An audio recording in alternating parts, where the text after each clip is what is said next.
Ibisingizo bya Yozefu Mutagatifu. Nyagasani utubabarire, Kristu tubabarire, Nyagasani utubabarire, Kristu twumve, Kristu twiteho, Mariya Mutagatifu udusabire, Yozefu Mutagatifu udusabire, Mwana w'ikirangirire wa Dawudi udusabire, Ngenzi mu basogokuruza udusabire, Mugabo w'umubyeyi w'Imana udusabire, Murinzi utagira inenge wa Bikira Mariya udusabire, Murezi w'umwana w'Imana udusabire, we warengeraga Yezu ubudahwema udusabire, Umutegeka mwiza wa Yezu na Mariya udusabire, Yozefu utunganye rwose udusabire, Yozefu utigeze urarikira ikizira udusabire, Yozefu witonda cyane udusabire, Yozefu udakangarana udusabire, Yozefu wumvira rwose udusabire,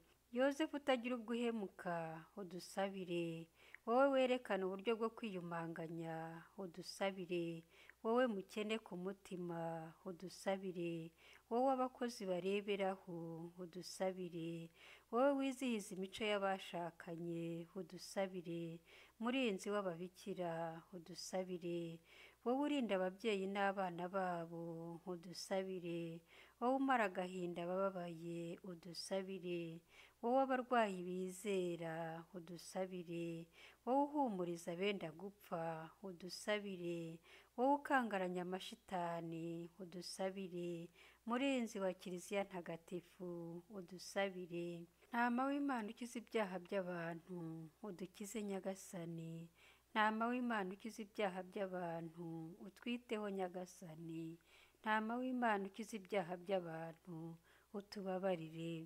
Imana yamugize umutware w'urugo rutagatifu n'umurinzi wa Yesu na Mariya, dusabe. Mana idahinyuka mu kwitegereza, watoye Yozefu Mutagatifu nk'umugabo wa Mariya, umubyeyi wahebuje, turagusaba ngo uyu dusingiriza kuba umurinzi wacu munsi, azatubere n'umuvugizi mu ijuru, wowe ubaho ugategeka iteka mu ijuru. Amen. Murinzi wa Mariya n'uwa Yezu Kristu, turakwambaza twese, menya abawe bose. Rinda, rinda abana bawe, rinda, rinda abana bawe.